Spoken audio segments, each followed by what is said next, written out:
দুজন আমার কাছে এসেছে, ওনাদের পরিচয়টা আগে নিয়ে নিই, তারপরে ওনারা যে কয়েন এসে সেগুলো দেখাবো। দাদা, আপনি কোথা থেকে আসছেন? বারুইপুর থেকে আসছি। বারুইপুর কোথায় একটু বলুন? বারুইপুর হচ্ছে শিয়ালদা থেকে সাউথ সেকশন। না, বারুইপুরে মানে কোন জায়গাটার নামটা বলুন আপনার? জায়গার নামই বারুইপুর। বারুইপুর, বেশ। আপনার নামটা বলুন? সুভাষচন্দ্র সিকদার। সুভাষচন্দ্র সিকদার। আর বৌদি, আপনার নামটা কি? পিউ শিকদার। পিউ শিকদার, বেশ। আমার ভিডিও কে দেখছে আপনাদের মধ্যে? প্রথমে কে দেখেছিল আমাদের? আমি দেখেছি। আপনি দেখেছিলেন, বেশ। আর দেখে কেমন লাগছিল? ভালো লাগছে। আর এখানে এসেই বা কেমন লাগছে? ভালো লাগছে। ভালো লাগছে তো? আর আমাদের কাছে তো কোনো টাকা পয়সা লাগে না। না না, কিছু লাগে না। আর যারা ওখান থেকে আসতে চাইছে তাদেরকে কি বলবেন? আসতে বলবেন? হ্যাঁ, সবাই আসতে। আসতে বলতেন তো? হ্যাঁ। আর কোনো টাকা পয়সা লাগে না, কিচ্ছু লাগে না। আর যারা টাকা পয়সা চায় তারা হচ্ছে সম্পূর্ণভাবে প্রতারক। সত্যি ভালো লাগছে সে? হ্যাঁ, ভালো। বৃষ্টি পড়ছে, তার মধ্যে আপনারা এসেছেন। দাদা, আপনি কি বলছেন? যদি ভালো ভালো ভালো বলছেন তো? এবার দেখুন, সবাই তো টাকা পাবে না। পাবে কি? ভালো কয়েন আনতে হবে। আর যারা নিয়মিত আমাদের ভিডিও দেখছেন তবেই তো বুঝতে হবে, কয়েন সম্পর্কে আগে জানতে হবে। জানতে হবে তো? বেশ, আপনারা এসেছেন, আমার খুব ভালো লাগছে। আর ওখান থেকে আপনি আসতে বলেছেন, এখন ওনারা যে কয়েন নিয়েছে সেগুলো আমি দর্শকদের দিই। বৌদি, তুমি কিছু বলবে? আর বললে বলতে পারো, কোনো অসুবিধা নেই। হাসি নয়, যদি মনে হয় যে হ্যাঁ আমি কিছু বলবো, বলতে পারো। বলো, কিছু বলতে আর বলবে না? ঠিক আছে, বৌদি আর কিছু বলতে যাচ্ছে না। আর এখন ওনার যে কয়েন নিয়ে এসছে সেই কয়েনগুলো আমি দেখিয়ে দিই যে কী কয়েন নিয়ে এসছেন। বিষয়, ঘড়িটা দুদিন হলো ছিঁড়ে গেছে, অর্ডার দিয়েছি নতুন করে, আবার আসতে হবে। তাই ঘড়িটা নেই হাতে, খুব খারাপ লাগছে। তবু আপনাদেরকে দেখাই ওনারা যে কয়েন বা নোট নিয়ে এসছে, দেখিয়ে দিই কী কী ওনারা নিয়ে এসছেন। দেখুন, এই যে কয়েন দেখতে পাচ্ছেন, 1 টাকার বড় কয়েন। এই কয়েনের মধ্যে এগুলো কিন্তু কমন ক্যাটাগরির কয়েন। আমার হাতে যেগুলো আপনারা দেখতে পাচ্ছেন এগুলো কিন্তু কমন, এগুলো কিন্তু আহামরি দাম নেই। এখন অনেক ভিডিওতে বা ইউটিউবে হ্যাঁ যেগুলো আছে দামি, সেগুলো আপনাদেরকে আমি একটু টুক করে দেখিয়ে দিই দামি কোনগুলো হতে পারে। এই দেখুন, এই কয়েনের মধ্যে এইটাই 1954 সালের এই যে 1 টাকার কয়েনটা দেখতে পাচ্ছেন, এটা হচ্ছে রেয়ার ক্যাটাগরির কয়েন। এই কয়েনগুলো আপনি 1000, 1200, 1500, 2000 টাকায় আপনি কিন্তু আমার কাছে বিক্রি করতে পারবেন। হ্যাঁ, ভালো কন্ডিশন হলে কিন্তু ভালো দাম পাবেন এই যে এই কয়েনের মধ্যে। আর এটা কিন্তু চুম্বক দ্বারা কিন্তু আকৃষ্ট হবে। আর এছাড়াও এই কয়েনের মধ্যে দামি আছে 60, 70, 72, এগুলো কিন্তু 71, এগুলো কিন্তু রেয়ার ক্যাটাগরি কয়েন, সেগুলো কিন্তু অনেক দাম এই কয়েন। আর এই যে কয়েনগুলো দেখতে পাচ্ছেন এগুলো হচ্ছে নর্মাল ক্যাটাগরি। এখন অনেকে জিজ্ঞাসা করছেন, দাদা এইরকম নর্মাল ক্যাটাগরি কয়েন আমি কত টাকা পেতে পারি? দেখুন, এগুলো 3 টাকা, 4 টাকা, 5 টাকা প্রতি পিস আপনি পাবেন, প্রতি পিস। তার 1 টাকাও কিন্তু বেশি পাবেন না এগুলো কেন। তারপর আপনাদের কাছে অনেকের কাছে এইরকম 1 টাকার কয়েন থাকে, এই ধরনের 1 টাকার কয়েন থাকে। দেখুন, 150 ইয়ার্স অফ ইন্ডিয়ান পোস্ট, মানে 2004 সালে। আপনারা জানবেন যে 2004 সালে ভারতীয় ডাকের 150তম বর্ষ পূর্তি উপলক্ষে এই কয়েনটা কলকাতা মিন্ট থেকে তৈরি করেছিল। এই ধরনের কয়েন থাকলে আপনারা আমার কাছে নিশ্চয়ই বিক্রি করতে পারেন। তবে অনেকে বলছেন, দাদা আমার কাছে এই ধরনের কয়েন আছে। দেখুন, এই যে 1 rupee India 1906, Edward 7। Edward 7-এর সময়কাল হচ্ছে, ভালো করে শুনবেন, এড ওয়ার সময়কাল ছিল হচ্ছে 1901 থেকে 1910, মহারানী ভিক্টোরিয়ার পর কিন্তু ওনার সময়কাল।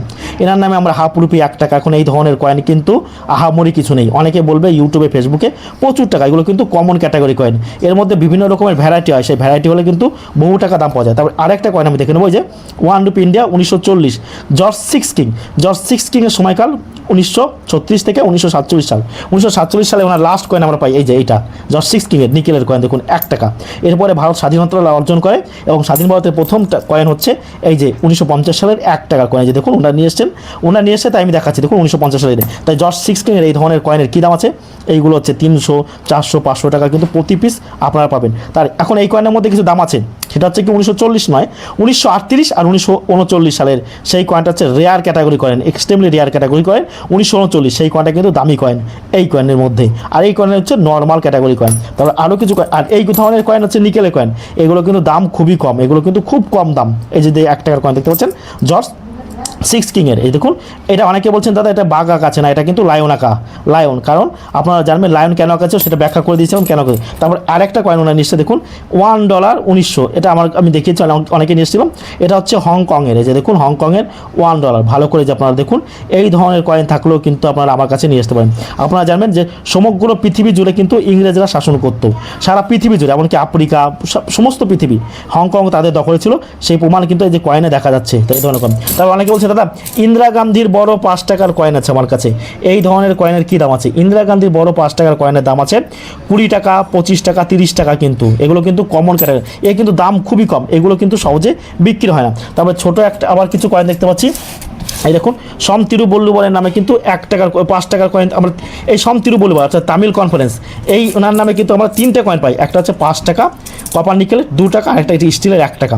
এই সম তিরুবল্লুবর নামে দেখুন এই যে কয়েনটা দেখতে 5 টাকা, এগুলো হচ্ছে নর্মাল ক্যাটাগরি কয়েন। এগুলো এই যে এই ধরনের কয়েন কিন্তু প্রচুর, আচ্ছা নর্মাল কেন, যে কয়েন দেখবেন প্রচুর পরিমাণে পাওয়া যায় সেগুলো হচ্ছে কমন ক্যাটাগরি। রেয়ার কয়েন আপনি সহজে পাবেন না। যেমন মনে করুন একটা দেখাচ্ছি আপনাকে বুঝিয়ে দেওয়ার জন্য আপনাদেরকে সহজেই, এই কয়েনের মধ্যে দেখবেন এই যে এই কয়েনের মধ্যে এই যে 1985 রয়েছে 1 টাকা 6 গ্রামের। এখন ওজনে 6 গ্রাম হবে সেরকম কোনো মানে না, 5.85 95 97 বিভিন্ন রকম ওজন। এই কয়েনের মধ্যে যেগুলো দামি, যে 1982 যে স্ক্রিনে দেখতে পাচ্ছেন 1982 সালের এই কয়েনগুলো কিন্তু 5,000 টাকা থেকে আপনি 50,000 টাকা পেতে পারেন। 1983 হায়দ্রাবাদ মিন্টের এই কয়েনটাও কিন্তু খুব দামি। সব কয়েন দামি না কিন্তু, 1991 নয়ডা এই কয়েনগুলো কিন্তু এই কয়েনের মধ্যে দামি, আর বাদ বাকি কিন্তু কমন। এখন যদি বলেন দাদা আমার কাছে 1985 সালের 1 টাকার কয়েন আছে, এগুলো কী দাম পাওয়া যাবে? এগুলো হচ্ছে কমন ক্যাটাগরি কয়েন, দাম কিন্তু। তারপরে আবার দেখুন 2 টাকার কয়েন এসছে। কয়েন সম্পর্কে এখানে কি বৌদি, কয়েন সম্পর্কে এখানে জানা যাচ্ছে তাহলে কিছু? হ্যাঁ সব কি দাদা বলো? হ্যাঁ জানা যাচ্ছে, অনেক কিছুই জানা তাই মুখে হাসি নেই কেন? হ্যাঁ হাসি রাখতে হবে তো, হাসি না রাখলে হবে না। এখানে সত্যটা জানতে হবে তো। আর সব কয়েন কি দামি হয়? না না সব কয়েন কিন্তু দামি নয়। আর বৌদি বললে বাড়ি কোথায়? আসামে। হ্যাঁ বৌদি তুমি কি আসামি ভাষা বলতে পারো? হ্যাঁ। একটু আসামি ভাষা আমাদেরকে বলবে, একটু শুনি, বলো না। তোমার খবরে ভালো নেই? হ্যাঁ এটা কি তার মানে কি বলে? মানে তোমরা সবাই কি ভালো আছো? সবাই ভালো আছে। এবার বলো, এবার আমরা বলবো হ্যাঁ আমরা সবাই ভালো আছি। কীভাবে বলবো? হ্যাঁ আমার খবরে ভালো। আর তুমি কি অসমীয়ায় পড়াশোনা করতে নাকি? হ্যাঁ লিখতেও অসমীয়ায়? হ্যাঁ। বাহ খুব ভালো লাগছে। অসমীয়া থেকে আমাদের বাংলায় এই যে বারুইপুরে থাকে দাদার সঙ্গে বিয়ে হয়েছে। দাদা কতদিন হয়েছে বিয়ে হয়েছে? এই 2000 হবে। কত বছর? 2 মাস হয়েছে? 2 বছর হয়েছে। বেশ বৌদি ভালো লেগেছে যে আপনারা আমার কাছে এসেছেন, প্রচুর লোক আমার কাছে আসছে, এটাই সব থেকে ভালো লাগে। তবে দেখুন এই যে 2 টাকার কয়েন, এরকম ম্যাপ দেওয়া বড় 2 টাকার কয়েন, এগুলো কিন্তু একেবারে নর্মাল তো। এই কয়েনগুলো কিন্তু নর্মাল ক্যাটাগরির কয়েন। এই কয়েন কিন্তু প্রচুর পরিমাণে পাওয়া যায়। এই কয়েনগুলো অনেক ভিডিওতে এই ধরনের কয়েন আপনি ভিডিওতে দেখাননি। শুনুন এইগুলো কি বলেছি, 3 টাকা 4 টাকা 5 টাকা প্রতি পিস পাবেন, তার 1 টাকাও কিন্তু আপনি বেশি পাবেন না। তারপরে এই যে দেখুন 1 টাকার কয়েন জওহরলাল নেহরুর এবং মহাত্মা গান্ধীর নামে যে 1 টাকার কয়েনগুলো, এইগুলোকেও কিন্তু প্রচুর পরিমাণে পাওয়া যায়। সব কয়েন কিন্তু দামি না, অনেক ইউটিউবে বা ফেসবুকে। আর এই যে কয়েন দেখতে পাচ্ছেন ইয়েলো কয়েন এসছেন, এই ইয়েলো কয়েনের মধ্যে যেগুলো আমরা বলবো দামি, সেই কয়েনগুলো কিন্তু আপনারা আমাদের কাছে নিয়ে আসবেন।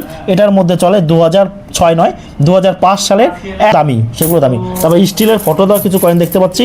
এর মধ্যে জয়প্রকাশ নারায়ণের কি বলেছিলাম যে উইথাউট মিনমার্ক, কোনো প্রকার মিনমার্ক থাকবে না, সেটা কিন্তু রেয়ার ক্যাটাগরি কয়েন। সেটাও আপনি 300 500 1000 1500 2000 টাকা কিন্তু আমাদের কাছে বিক্রি করতে হবে। আর এই 2 টাকা কয়েনের মধ্যে বলেছিলাম কী কী দামি। নিয়মিত আপনারা আমার ভিডিও দেখবেন, আমার ভিডিও দেখলে আপনারা কিন্তু অনেক কিছু শিখতে পারবেন। আর আমাদের ভিডিওটি ভালো লাগলে অতি অবশ্যই আমাদের চ্যানেলটা সাবস্ক্রাইব করবেন। আর আমাদের ভিডিওটি শেষ পর্যন্ত ধৈর্য ধরে দেখার জন্য আপনাকে আমাদের টিমের পক্ষ থেকে সকলকে অসংখ্য ধন্যবাদ। ভালো করে শুনবেন, হাওড়া থেকে বা শিয়ালদা থেকে যারা আমার কাছে আসছেন তারা নিমু স্টেশনে নেমে কিন্তু এরকম ওভারব্রিজের কাছে এরকম পিছনের দিকে আসবেন, পিছনের দিকে ওভারব্রিজের পিছনের দিকে আপনারা কিন্তু আসবেন। ভালো করে দেখবেন, এই হচ্ছে ওভারব্রিজ আমাদের, দেখতে পাচ্ছেন, এই দিকে আসবেন। যারা শিয়ালদা হাওড়া কৃষ্ণনগর থেকে যারা আমার কাছে আসছেন এইভাবে আসবেন, এসে এইখান দিয়ে কিন্তু আপনারা নেমে পড়বেন, এইখান দিয়ে নেমে পড়বেন। দেখুন এখান দিয়ে চলে যাবেন, এই রেল লাইনটা টপকাবেন, এটা টপকাতে হবে আপনাদেরকে, এটা টপকে যেতে হবে, এটা আপনাদেরকে টপকাতে হবে কিন্তু। হ্যাঁ এটা পার করবেন, পার করে এটা দিয়ে হেঁটে কীভাবে যাবেন দেখুন। টোটো স্ট্যান্ডে কাউকে জিজ্ঞাসা করার কোনো প্রয়োজন নেই কী করে আপনারা টোটো স্ট্যান্ডে যাবেন, এইভাবে হেঁটে যাবেন। দেখুন দেখতে পাচ্ছেন এখানে অ্যাভেলেবেল টোটো রয়েছে, যদিও এই টোটোগুলো এখানে থাকবে না। এই যে তলা দিয়ে যাবেন, ভালো করে শুনুন। এই দেখুন এই যে একটা মায়ের মন্দির রয়েছে, এই যে একটা মায়ের মন্দির দেখতে পাচ্ছেন, এইখানেও দাঁড়াবেন না, এই যে বাথরুম, এইখান দিয়ে আপনারা হেঁটে হেঁটে যাবেন, ভালো করে শুকুন। আর এই সামনে হচ্ছে টিকিট কাউন্টার, ওটা দিয়েও আপনারা যাবেন না, টিকিট কাউন্টারে ওখানে যাবেন না, ঠিক এইখানে যাবেন। এই দেখুন এইখানে কিন্তু সাইকেল, কতগুলো মোটর সাইকেল রয়েছে, সাইকেল গ্যারেজ। ভালো করে দেখুন, আপনারা যারা আমার কাছে আসছেন কৃষ্ণনগর শিয়ালদা হাওড়া থেকে যারা আমার কাছে আসছেন, এইখান দিয়ে হেঁটে যাবেন, ভালো করে দেখুন, এইখান দিয়ে হেঁটে যাবেন। আর এটা হচ্ছে cycle garage, motor cycle garage. এই যে দেখুন ভালো করে দেখবেন, এটা মোটর সাইকেল বা সাইকেল গ্যারেজ। যারা কৃষ্ণনগর শিয়ালদা হাওড়া থেকে আসছেন এইখানে আসবেন। এই যে দেখুন এইখানে টোটো দাঁড়িয়ে থাকে, এই যে দেখুন এনাদের কাছে আমার কথা বলবেন, যদি এনারা আমাকে না চিনতে পারে আমাকে ফোন করবেন। এই যে দেখুন টোটো স্ট্যান্ড রয়েছে দাঁড়িয়ে, এই যে হচ্ছে টোটো স্ট্যান্ড। যারা শিয়ালদা কৃষ্ণনগর হাওড়া থেকে কিন্তু আমার কাছে আসছেন, নামখানা সুন্দরবন থেকে যারা আসছেন, এই যে দেখুন এইখানে এসে বলবেন আমি প্রকাশের কাছে যাব, ব্যাস। আর যদি কোনো অসুবিধা হয় আমাদের নাম্বার তো সবসময় চালু রয়েছে, ভালো করে দেখুন, ভালো করে